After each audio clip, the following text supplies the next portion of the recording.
मैं अपना सत्संग स्टार्ट करने से पहले गुरु महाराज जी के चरणों में एक प्रार्थना करना चाहूंगी सब संगत की तरफ से। ऐसा वरदान दे दो गुरु जी, सुख में उछले ना हम दुख में डोले, अपने अंदर ही खुद झांक कर हम गलतियां अपनी खुद ही टटोले। ऐसा वरदान दे दो गुरु जी, हो सके तो करे हम भलाई, हर बुराई से बचते रहे हम, नेक राहों में आए जो मुसीबत, हंसते हंसते ही उसको सहे हम, हंसते हंसते ही उसको सहे हम, हर बेगाने को कर ले जो अपना, मधुर वाणी हमेशा ही बोले, अपने अंदर ही खुद झांक कर हम गलतियां अपनी खुद ही टटोले। ऐसा वरदान दे दो गुरु जी, हमको कुंदन बना दो गुरु जी, लाख चाहे पड़े क्यों न तपना, कुछ भुगतान हो जाए पिछला, कुछ अगला सवर जाए अपना, कुछ अगला सवर जाए अपना, तेरी करुणा की गंगा में गुरु जी, काले कर्मों की हम मैल धो लें, अपने अंदर ही खुद झांक कर हम गलतियां अपनी खुद ही टटोले।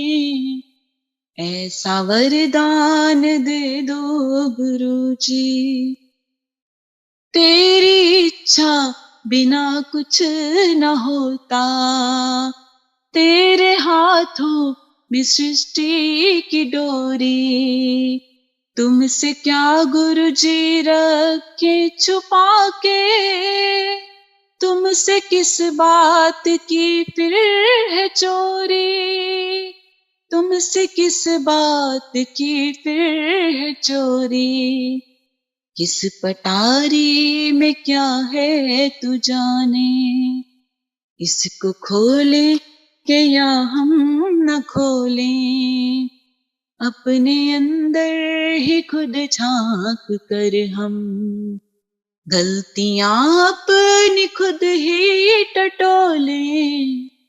ऐसा वरदान दे दो गुरु जी, सुख में उछले ना हम दुख में डोले, अपने अंदर ही खुद झांक कर हम गलतियां अपनी खुद ही टटोले। ऐसा वरदान दे दो गुरु जी, ऐसा वरदान दे दो गुरु जी। जय गुरु जी। शुक्राना गुरु जी, अनंतम शुक्राना। तो संगत जी, जैसा कि हम जानते हैं कि ये जो सत्संग शेयर करने की सेवा मिलती है, ये भी जब गुरु महाराज जी का हुक्म होता है हम तभी शेयर कर सकते हैं। सब कुछ उनकी आज्ञा से ही होता है। गुरु महाराज हैं तो हम तो उनके हाथों की सिर्फ कठपुतली हैं। तो संगत जी, आज मैं आप सबके साथ अपना सत्संग शेयर करने जा रही हूँ कि गुरु महाराज जी ने कैसे मुझे अपने साथ जोड़ा, कैसे मेरी जर्नी गुरु महाराज जी के साथ शुरू हुई। मेरा बेटा 10 महीने का था, उसको बार बार फीवर और लूज मोशन की प्रॉब्लम हो रही थी। तो जैसे कि 10 महीने के बच्चे जब होते हैं तो उनके टीथ वगैरह आते हैं, तो हमें भी यही लग रहा था। हम उसको 2-3 डॉक्टर्स के पास लेके भी गए। जैसे उसको एक डॉक्टर के पास आराम नहीं आया तो हम उसको दूसरे डॉक्टर के पास लेकर गए, दूसरे के पास नहीं आया हम तीसरे के पास लेकर गए। तो सबने यही बोला कि इस मंथ में जैसे बच्चों के टीथ आते हैं, तो उस वजह से इसको बार बार फीवर हो रहा है और इसको लूज मोशन हो रहे हैं। बट संगत जी, जो इसको फीवर हो रहा था वो फीवर ऐसा था कि जैसे इसको 2 दिन फीवर रहता, फिर उतर जाता, फिर इसको फीवर हो जाता, और वो फीवर इसका उतरने में नहीं आ रहा था, मतलब बार बार चढ़ उतर रहा था। तो इसी बीच राखी आने वाली थी, तो मेरी बड़ी सिस्टर जो कि जलंधर में रहती हैं, उन्होंने मुझे कॉल किया कि रजनी घर जाना है राखी पर। तो मैंने उनको बताया कि दीदी बेटे की ऐसी प्रॉब्लम हो रही है, तो शायद मैं राखी पर नहीं जा पाऊंगी, और डॉक्टर्स मतलब उनसे मेडिसिन भी ले रही हूँ पर बच्चे को आराम नहीं आ रहा है। तो उन्होंने बोला कोई बात नहीं, मम्मा के पास भी मतलब वहां पर भी चाइल्ड स्पेशलिस्ट हैं, तो हम वहां दिखा लेंगे इसको। तो मैंने भी बोला ठीक है। तो हमने डॉक्टर से जो इसकी मेडिसिन ली हुई थी वो मैंने साथ में रखी और हम घर जाने के लिए रेडी हो गए। तो रास्ते में इसको थोड़ा सा फीवर हुआ, मैंने इसको जो डॉक्टर ने मेडिसिन दी थी वो दे दी, और हम सैटरडे इवनिंग को मेरी मम्मा के घर पहुंच गए। मम्मा के घर पहुंचे तो उस दिन ये ठीक था। नेक्स्ट डे संडे था, तो उस दिन डॉक्टर्स अवेलेबल नहीं होते, तो हमने बोला कि फिर हम मंडे को दिखा लेंगे डॉक्टर को, क्योंकि इसकी तबीयत ठीक लग रही थी उस दिन। तो संडे को मॉर्निंग में मैं अपने बेटे के साथ खेल रही थी, तो एकदम से इसने आंखें जो है ऊपर की ओर, इसकी आंखें ऊपर की ओर हो गई, इसके हाथ पैर टेढ़े हो गए और उसके मुंह से झाग निकलने लग गई। मैं इसकी ऐसी कंडीशन देख के एकदम डर गई। मैंने मम्मा को आवाज लगाई कि मम्मा देखो जल्दी आओ, इसको क्या हो गया है। तो मम्मा जल्दी से आए और उन्होंने भी इस कंडीशन देखी, वो इसको फटाफट से हॉस्पिटल लेकर गए और डॉक्टर को इमरजेंसी में बुलाया। डॉक्टर ने जब बेटे की कंडीशन देखी तो उसने मम्मा को बोला कि आप इसके पेरेंट्स को बुलाओ। मम्मा ने मुझे कॉल किया और उन्होंने बुलाया कि डॉक्टर बुला रहे हैं। मैं जब डॉक्टर के पास पहुंची तो पहले तो डॉक्टर ने बहुत डांटा।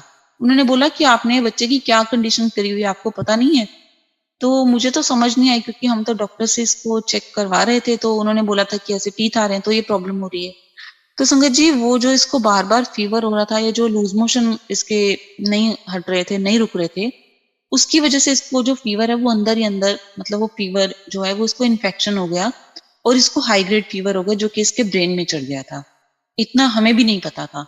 जब हम डॉक्टर के पास पहुंचे तो उसने हमें बताया कि इसको जो फीवर है वो हाई ग्रेड फीवर है, जो इसके दिमाग में चढ़ गया है।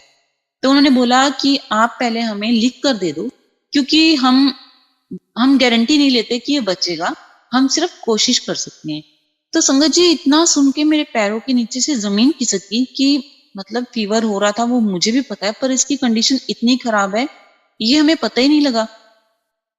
कि मतलब जैसे बच्चा फीवर में सुस्त रहता है वो तो हमें पता था कि मतलब फीवर है, तबीयत ठीक नहीं, तो ऐसे, पर इसको इतनी ज्यादा अंदर से प्रॉब्लम है ये हमें पता ही नहीं चला। तो मैंने उसको साइन करके दे दिए, डॉक्टर को साइन करके दे दिए, और अपने हस्बैंड को भी कॉल कर कर बोल दिया कि डॉक्टर ने ऐसे बोला है और उन्होंने मुझसे रिटर्न में ले लिया है, तो आप भी जल्दी से आ जाओ। तो डॉक्टर ने इसका ट्रीटमेंट करना शुरू कर दिया। उन्होंने इसको बर्फ की सिल्ली पे लटाकर बर्फ के पानी से इसकी बर्फ के पानी के पट्टियों से इसका फीवर उतारा, और जब इसका फीवर उतर गया तो उन्होंने बोला कि अभी हम पहले इसको चेक करेंगे कि जैसे इसका फीवर जो ब्रेन में चढ़ गया है, कहीं इसके मेमोरी पे तो कोई इफेक्ट नहीं पड़ा है। तो संगत जी, उस टाइम अभी हम गुरुजी से जुड़े नहीं थे, पर शायद कहीं ना कहीं उनका हाथ तब भी हमारे सर पर बना हुआ। तो मैं जितने भी देवी देवताओं को पूजती थी, मैंने सबके आगे अरदास की, मन्नतें मांगी कि मेरे बेटे को बचा दो। तो संगत जी, ये 24 डेज तक हॉस्पिटल में एडमिट रहा। जो इसका ट्रीटमेंट था, जो इसके टेस्ट वगैरह होने थे, वो सारे डॉक्टर्स ने किए, और हमारी जो राखी थी वो हॉस्पिटल में ही निकली। मेरी बेटी ने इसको राखी बांधी और डॉक्टर ने वो 2 मिनट बाद उतरवा दी, क्योंकि इसके हाथ पे कैनुला लगा हुआ था, नोज पे ऑक्सीजन पाइप थी। कंडीशन मतलब बहुत ज्यादा खराब थी। मैं मतलब बच्चे के साथ उसको गोदी में ही लेकर बैठे रहना, क्योंकि 10 महीने का बच्चा था, उसको गोदी में लेकर बैठे रहना। तो 24 डेज हमने ऐसे ही हॉस्पिटल में निकाले। जब उन्होंने इसको डिस्चार्ज किया तो उन्होंने बोला कि ये मत समझना कि आपका बेटा बिल्कुल ठीक हो गया है, अब आपको लुधियाना जाकर इसका सीएमसी से ट्रीटमेंट कंटिन्यू करवाना पड़ेगा। तो संगत जी, मैं फिर परेशान कि अभी भी इसकी तबीयत ठीक नहीं हुई है। तो मैं लुधियाना आ गई और नेक्स्ट डे इसका सीएमसी जाकर इसका कार्ड बनवा लिया। और उनको सारी इसकी केस हिस्ट्री बताई कि इसके साथ ये प्रॉब्लम हुई थी, इसको ये मेडिसिन इसकी चल रही हैं और ये टेस्ट हुए हैं। पर संगत जी उन्होंने इसके टेस्ट सारे दोबारा किए, और जो दोबारा टेस्ट भी किए तो भी उनकी रिपोर्ट्स नॉर्मल ही आई। उनको समझ नहीं आ रहा था इसको बार बार फीवर क्यों हो रहा है, क्योंकि जब मैं लुधियाना आ चुकी थी तब भी इसको बार बार भी फीवर हुए जा रहा था। और इसको जैसे ये एक हफ्ता ठीक रहता, इसको फिर हॉस्पिटल एडमिट करवाना पड़ता, फिर कुछ दिन ठीक रहता, फिर हॉस्पिटल एडमिट करवाना पड़ता। इसकी यही कंडीशन चल रही थी। तो सीएमसी के डॉक्टर्स ने हमें बोला आप एक बार इसकी एमआरआई करवा लीजिए। मैं बहुत परेशान कि इतने छोटे बच्चे की एमआरआई करवानी पड़ेगी। हम बड़े भी होते हैं तो डर जाते हैं एमआरआई के नाम पे, और ये तो बहुत छोटा सा बच्चा है, 10 महीने का बच्चा है। पर हमारे पास कोई ऑप्शन नहीं था, तो उन्होंने हमें एमआरआई के लिए डेट दे दी और हमने इसकी एमआरआई भी करवा ली। और संगत जी जब एमआरआई की रिपोर्ट आई वो भी नॉर्मल, उसमें भी कुछ भी नहीं आया। तो डॉक्टर्स ने इसके जो सारे टेस्ट दोबारा भी किए थे उसमें भी कोई मतलब रिपोर्ट्स में कुछ नहीं आया, एमआरआई में भी कुछ नहीं आया। पर इसकी प्रॉब्लम वही थी कि इसको बार बार फीवर होता था और फिर कुछ दिन बाद उतर जाता, फिर हॉस्पिटल में एडमिट करवाना पड़ता। तो उनको भी ये समझ नहीं आ रही थी कि ये प्रॉब्लम क्यों हो रही है। बस वो कोई ना कोई टेस्ट करते रहते, मेडिसिन देते और घर भेज देते।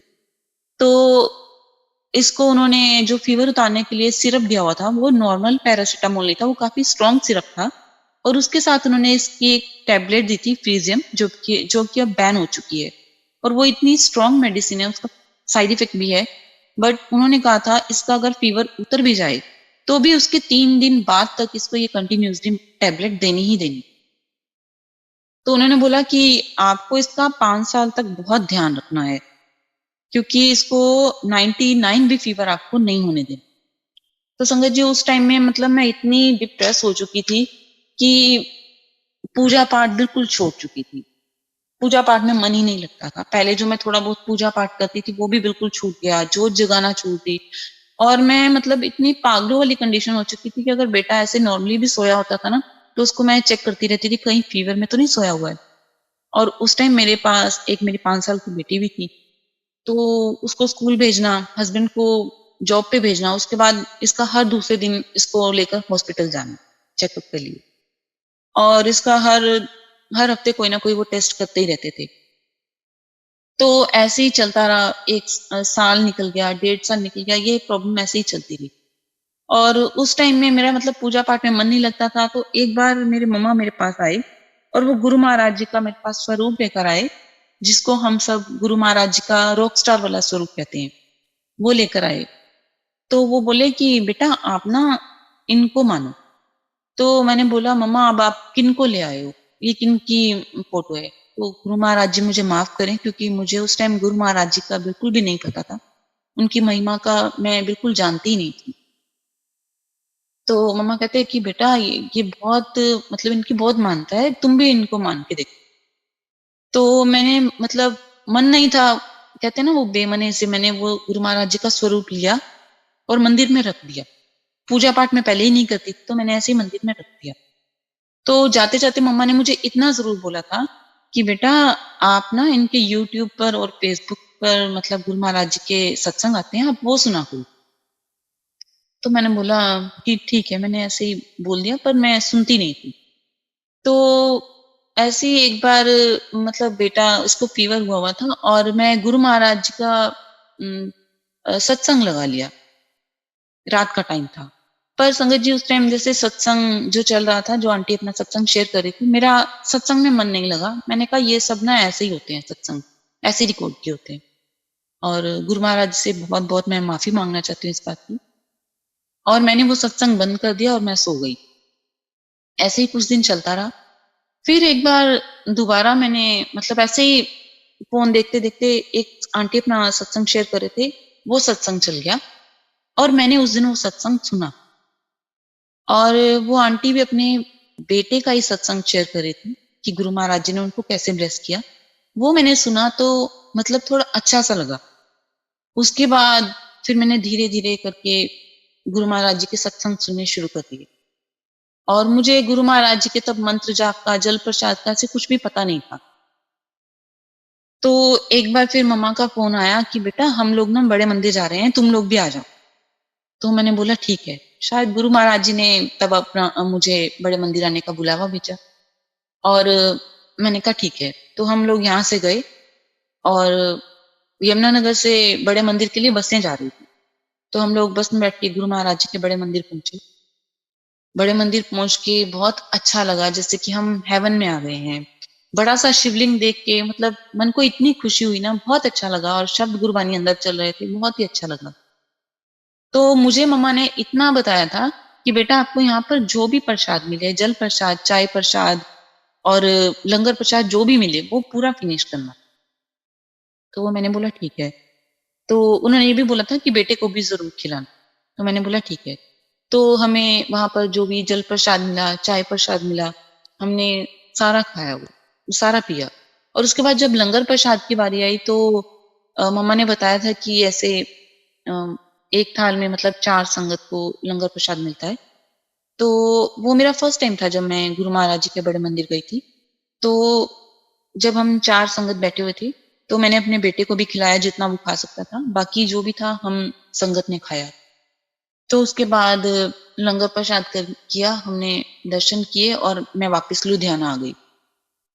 लुधियाना आ गई, फिर मैं ऐसे ही गुरु महाराज जी का मतलब शब्द गुरबानी चला लिया करती थी, भजन चला लिया करती थी। फिर मुझे तब मंत्र जाप का भी नहीं पता था कि मंत्र जाप की मतलब उसमें इतनी पावर है, मुझे तब मंत्र जाप का भी नहीं पता था। फिर कुछ दिन बाद मुझे ऐसे मम्मा का फोन आया कि बेटा तुम मंत्र जाप भी चलाया करो, सुबह के टाइम, शाम के टाइम, ऐसे चलते फिरते भी आप मंत्र जाप सुन सकते हो, साथ में आप मंत्र जाप कर सकते हो। तो धीरे धीरे मुझे मंत्र जाप की पावर का भी पता चला। तो ऐसे मैं फिर सुबह के टाइम मंत्र जाप चला लेती थी, शाम के टाइम मंत्र जाप चला लेती थी और साथ में खुद भी गाती रहती थी। फिर मुझे गुरु महाराज जी के जल प्रसाद का पता चला। तो फिर संगत जी मैंने वो धीरे धीरे क्या किया कि जो मतलब जैसे एक अंदर से ही मतलब मुझे ऐसी फीलिंग आई कि वो जो मुझे डॉक्टर ने इसकी मेडिसिन दी हुई थी, जो वो स्ट्रॉन्ग सिरप दिया हुआ था फीवर उतारने के लिए, मैंने वो धीरे धीरे इसका वो सिरप बंद कर दिया। उसकी जगह इसको नॉर्मल पैरासिटामोल देना शुरू कर दिया। इसकी वो प्रिजियम टैबलेट भी बंद कर दी। गुरु महाराज जी का जल प्रसाद देना शुरू कर दिया। और मंत्र जाप तो सुबह शाम चलाती थी। तो फिर मैंने धीरे धीरे नोटिस किया कि जो इसको फीवर मतलब फीवर होता था, पर इसकी वैसी कंडीशन नहीं होती थी कि जैसे इसको पहले फीवर होता था तो इसको मतलब वो फिट्स आ जाते थे और इसको हॉस्पिटल एडमिट करवाना पड़ता था। तो इसकी अब वैसी कंडीशन नहीं होती फीवर, अब भी इसको मतलब तब भी इसको 102 103 होता था, पर वो पैरासिटामोल सिरप देकर वो उतर जाता था। साथ में गुरु जी का मैं जल प्रसाद दे देती। तो वो जो गुरु महाराज जी ने मुझे वो जो बड़े मंदिर बुलाया था, वो शायद गुरु महाराज जी ने मुझे इसलिए बुलाया था कि उन्होंने मेरे बेटे को ब्लेस करना था। तो गुरु महाराज जी का मैं बहुत बहुत शुक्राना करना चाहूंगी कि उन्होंने जो मेरे बेटे का वो जो कष्ट 5 साल बाद कटना था, वो गुरु महाराज जी ने इसको वो 2.5 साल में इसका वो कष्ट कटवा दिया।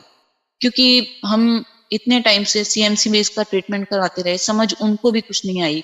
और उस टाइम पीरियड में मतलब हम फाइनेंशियली इतने वीक हो चुके थे कि जो इन लॉज थे उन्होंने भी साथ छोड़ दिया। और फाइनेंशियली भी हम वीक हो चुके थे, जो सेविंग थी वो सारी लगी जा रही थी। और किसी ने मतलब उस टाइम में साथ नहीं दिया। थोड़ा बहुत जो सपोर्ट था वो मेरे पेरेंट्स की तरफ से था, पर उनसे भी हम कब तक लेते। तो गुरु महाराज जी ने वो इसका जो कष्ट था वो 2.5 साल में ही कटवा दिया, वो लंगर प्रसाद के थ्रू इसको ब्लेस करके। और गुरु महाराज जी का बहुत बहुत शुक्राना। गुरु महाराज जी, हम उस टाइम मतलब मैं ये जरूर कहती थी कि पता नहीं कौन से कर्म है जो बच्चे को भुगतने पड़ रहे हैं। और जब डॉक्टर ने जब इसका ट्रीटमेंट किया था, जब मैं मम्मा के पास थी, उन्होंने भी यही बोला था कि ये शायद आपके कोई अच्छे कर्म है। आप ये समझिए कि ये इसकी दूसरी लाइफ ब्लेस की है भगवान ने। तो संगत जी, वो जो लाइफ ब्लेस करनी है, वो लाइफ ब्लेस करने वाले कौन है? हमारे गुरु महाराज। वरना ऐसे तो डॉक्टर्स ने ये बोला था कि इसका जो ट्रीटमेंट है वो 5 साल तक चलेगा, 5 साल तक इसका बहुत ध्यान रखना है। तो संगत जी, वो गुरु महाराज जी हैं ब्लेस करने वाले। गुरु महाराज जी का तब भी कहीं ना कहीं हाथ बना हुआ था। और जैसा कि गुरु महाराज जी कहते हैं कि 99% जो कर्म है, 90% जो कर्म है वो मैं कटवा दूंगा, 10% तुम्हें भुगतने पड़ेंगे। तो संगत जी, वो जो 10% भी होते हैं ना, वो कब निकल जाते हैं हमें छूकर, ये हमें पता ही नहीं चलता।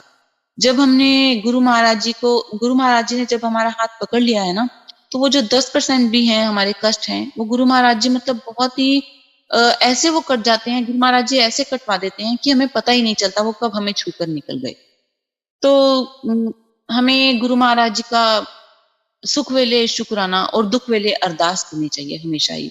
मतलब हमें डावाडोल नहीं होना चाहिए कि अब जैसे दुख आ गए हैं तो हम कहेंगे आप ये क्या हो गया हमारे साथ, ये क्या हो गया, कैसे हो गया, ऐसा नहीं है। दुख वेले जो है वो अरदास कीजिए और सुख वेले शुक्राना कीजिए, और हर वेले शुक्राना तो करते ही रहिए।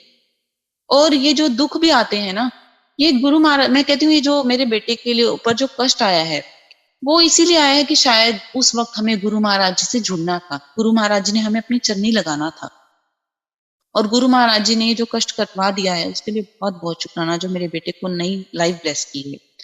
और संगत जी, हमने क्या कर्म किए हैं, हमारे क्या कार्मिक अकाउंट है, ये हम तो नहीं जानते हैं ना, ये सिर्फ गुरु महाराज ही जानते हैं। हम तो कर्मों से इतने खोजे हैं कि हम तो जानते भी नहीं हमने क्या क्या कर्म किए हैं। तो गुरु महाराज जी का बहुत बहुत शुक्राना मेरे बेटे का ये कष्ट कटवाने के लिए। और संगत जी, यहाँ पर मैं गुरु महाराज जी के लिए एक बहुत ही प्यारा सा भजन आप सबके साथ शेयर करना चाहूंगी। सोनिया सोनिया सोनिया सोनिया, सोना कर दे सोनिया वे मैं कर्मों को जी, सोना कर दे सोनिया वे मैं कर्मों को जी, पटक न जावा मंजिल तो, पटक न जावा मंजिल तो मैनू दे दे सो जी, सोना कर दे सोनिया वे मैं कर्मों को जी, दर्शन तेरा करके गुरु जी तन हो जावा, दर्शन तेरा करके गुरु जी तन हो जावा, मैं जो मंगा तेथो मंगा तेथो पावा, मेरे दाता जो भी मंगा तेथो मंगा तेथो पावा, तुइयो दाता सबना दा, तुइयो दाता सबना दा देवे सबनु रोजी, सोना कर दे सोनिया वे मैं कर्मों को जी, आंदे जांदे हर सादे नल ऐब मैं कर दी, आंदे जांदे हर सादे नल ऐब मैं कर दी, तू बख्श दे नाए फिर भी ना चतराइयां छड़ दी, मेरे गुरु जी तू बख्श दे नाए फिर भी ना चतराइयां छड़ दी, मुन मुक्ति दे गुनाह तो, मुक्ति दे गुनाह तो मेरे प्रीतम जो जी, सोना कर दे सोनिया वे मैं कर्मों को जी, दिल विच होवे दुख जद तेरे दर आ जावा, दिल विच होवे दुख जद तेरे दर आ जावा, पर के नीर अखां विच तेरे तरले पावा, मेरे दाता पर के नीर अखां विच तेरे तरले पावा, दे दीदार नैना नू, दे दीदार नैना नू कोई मंग न दूजी, सोना कर दे सोनिया वे मैं कर्मों को जी, कर दे आस रोज पुला तू बख्श देनाए, कर दे आस रोज पुला तू बख्श देनाए, कर दाए एहसान बड़े कुछ ना लेनाए, मेरे दाता कर दाए सान बड़े कुछ ना लेना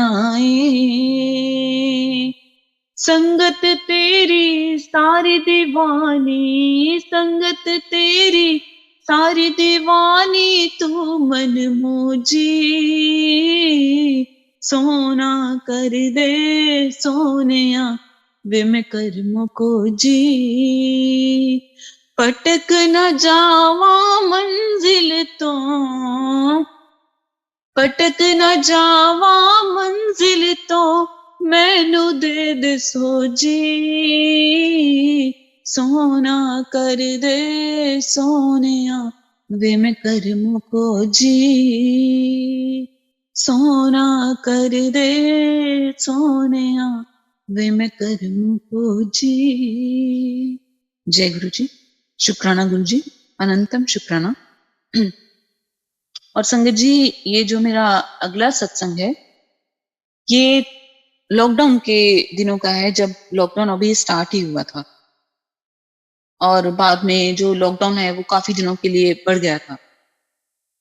और जैसा कि आप जानते हैं, जब लॉकडाउन लगा था सब काम धंधे सब कुछ बंद हो गए थे और कोई भी अपने काम पर नहीं जा सकता था, स्कूल्स वगैरह सब कुछ बंद थे। तो हमारे पास जो भी सेविंग थी वो पहले बेटे के ट्रीटमेंट में खत्म हो गई थी और फिर जो बाकी सेविंग थी वो धीरे धीरे घर में लगती जा रही थी।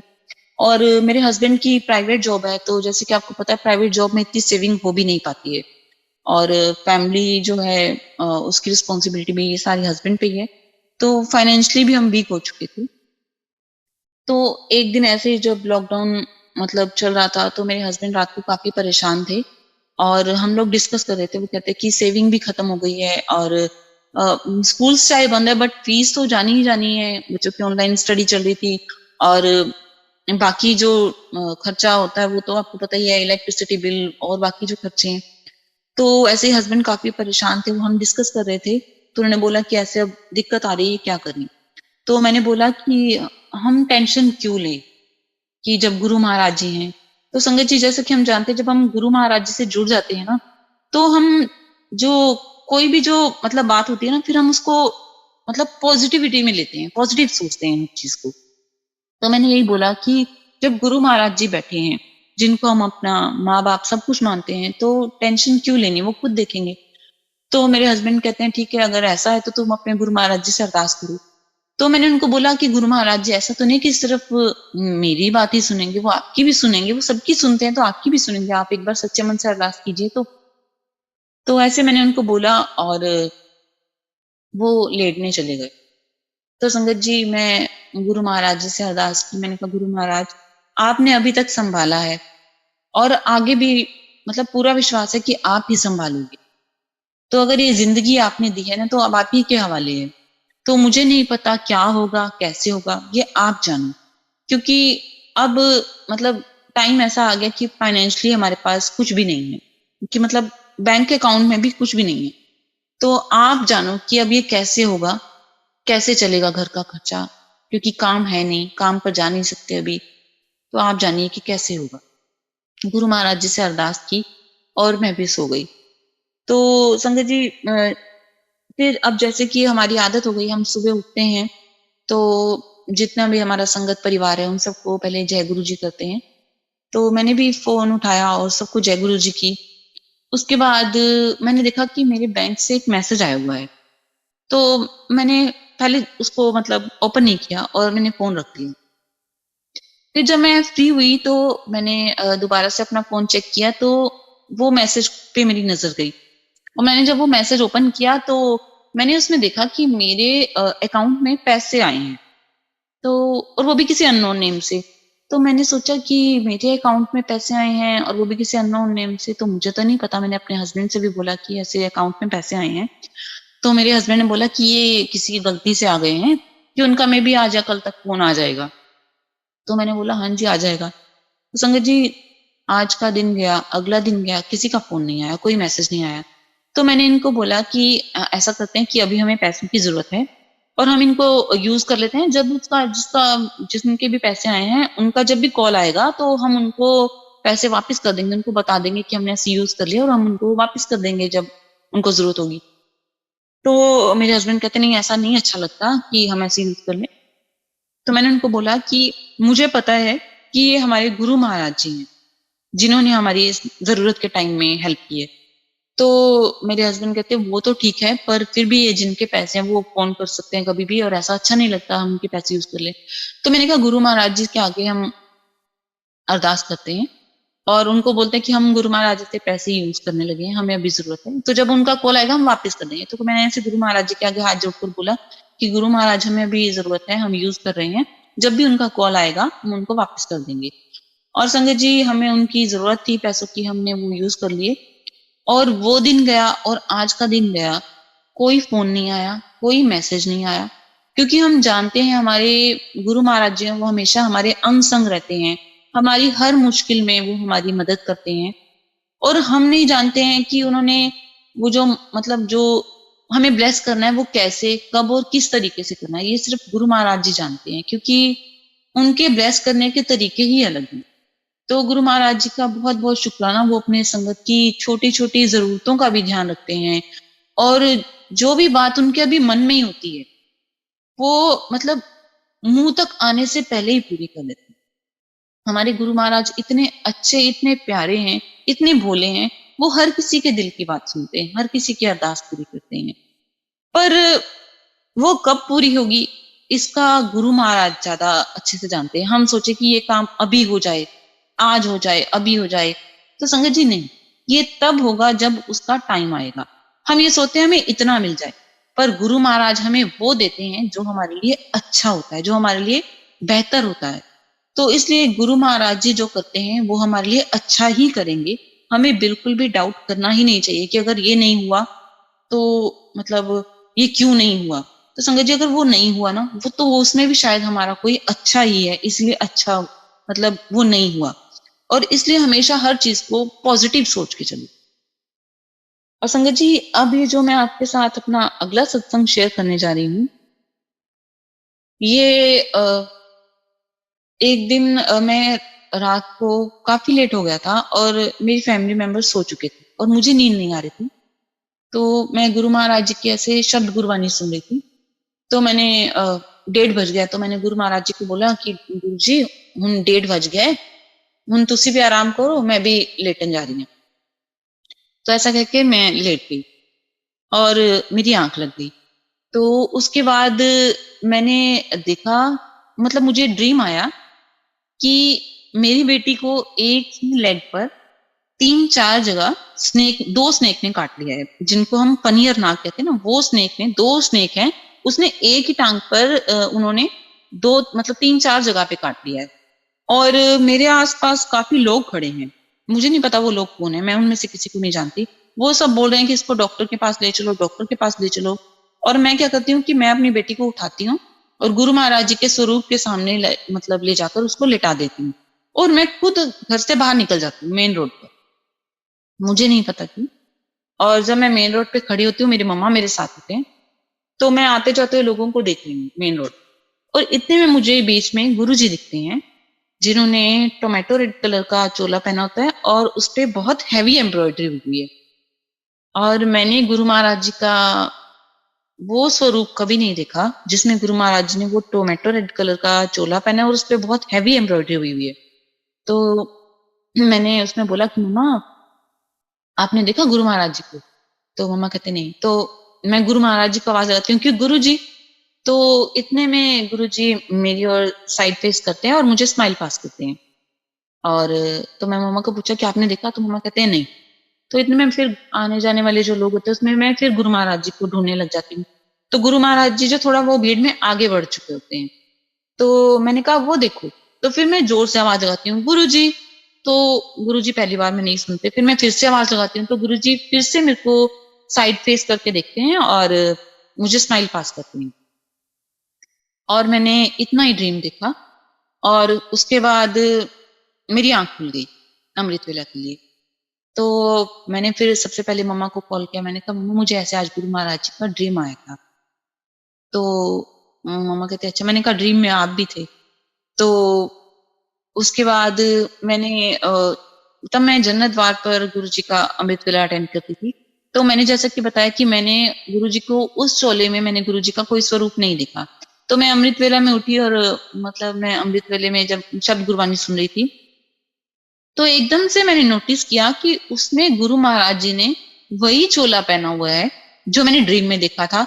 और गुरु महाराज जी को उस टाइम वो जो स्वरूप लगा था, वो गुरु महाराज जी वैसे ही साइड फेस करके स्माइल पास करते जैसे उन्होंने मुझे वो ड्रीम में दिखाया था।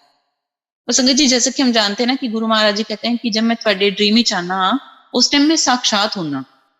तो संगत जी उस टाइम ये जो उन्होंने मेरे को दिखाया कि मेरी बेटी को एक ही लेग पर जो स्नेक्स ने काटा, तो मैं तो इतना ही जानती हूँ कि गुरु महाराज जी ने मेरी बेटी का कोई बहुत बड़ा कष्ट कटवाया होगा।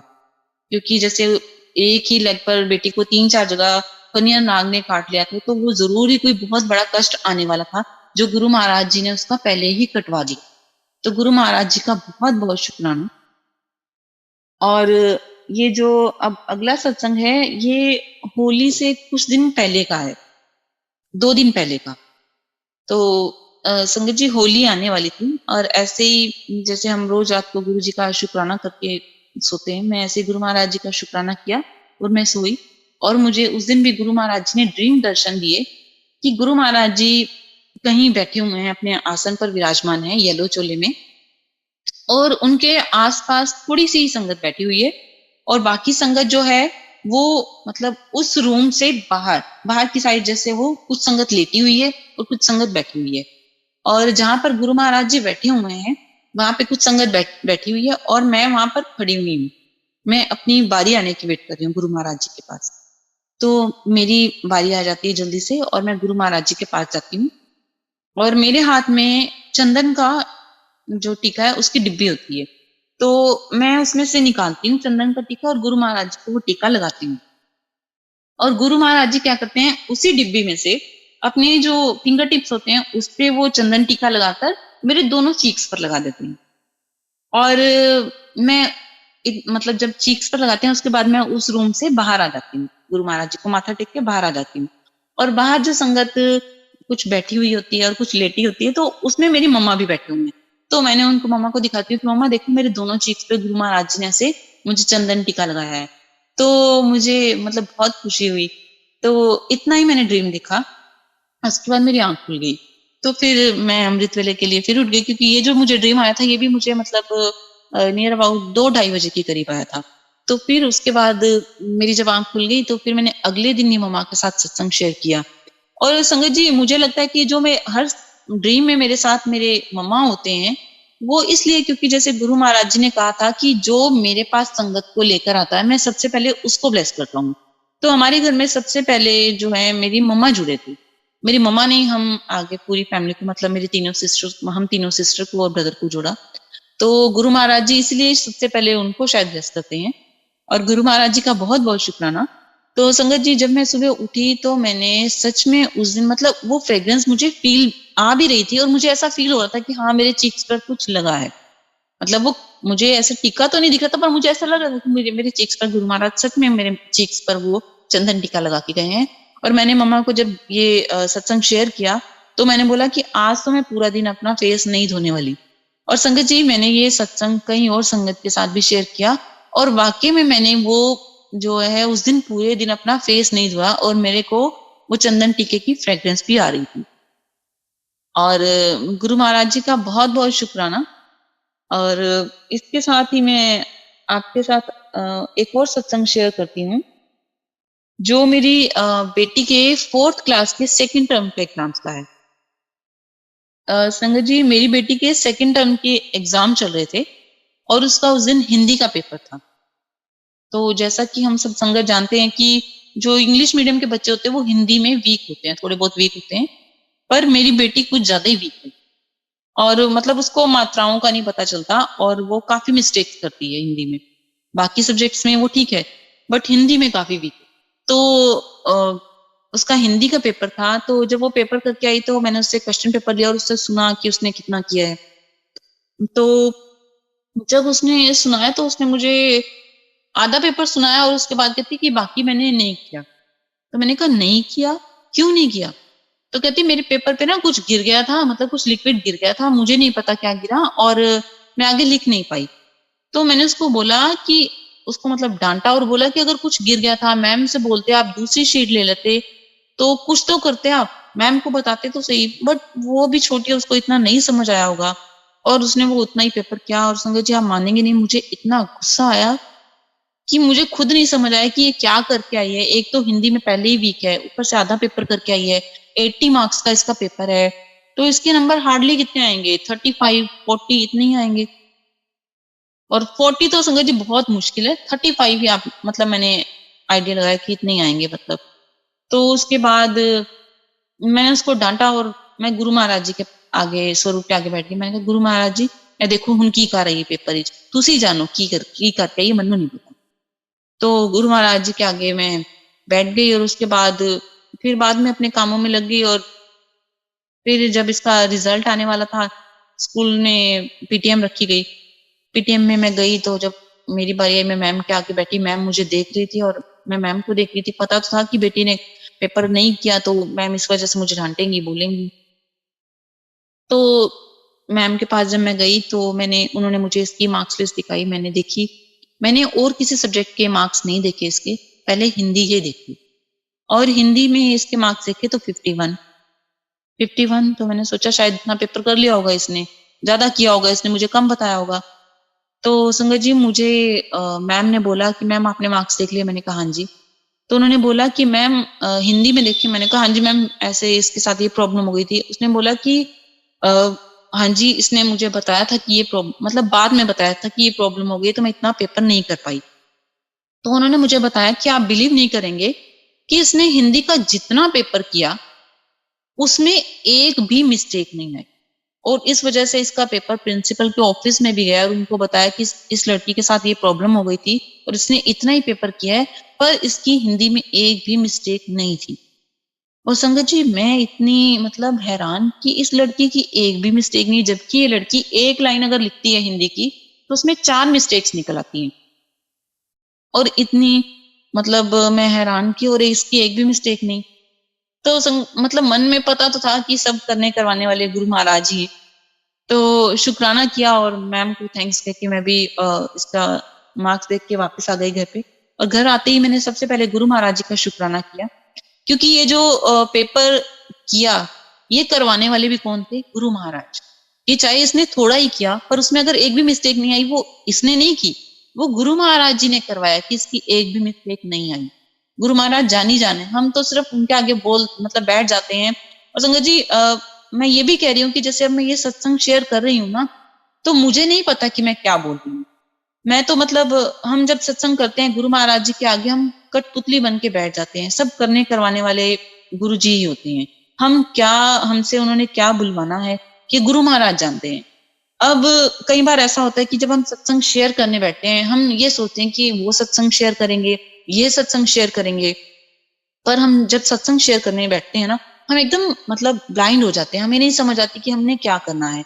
जो सत्संग शेयर करवाना होता है वो गुरु महाराज जी करवाते हैं, उनके हुक्म से होता है। हमें नहीं पता होता कि हम आज सत्संग में क्या शेयर करेंगे, ये गुरु महाराज होते हैं करवाने वाले, उनके हुक्म से सब कुछ होता है। हम तो सिर्फ कठपुतली बन के बैठ जाते हैं। जो होना है जो करवाना है गुरु महाराज ने करवाना।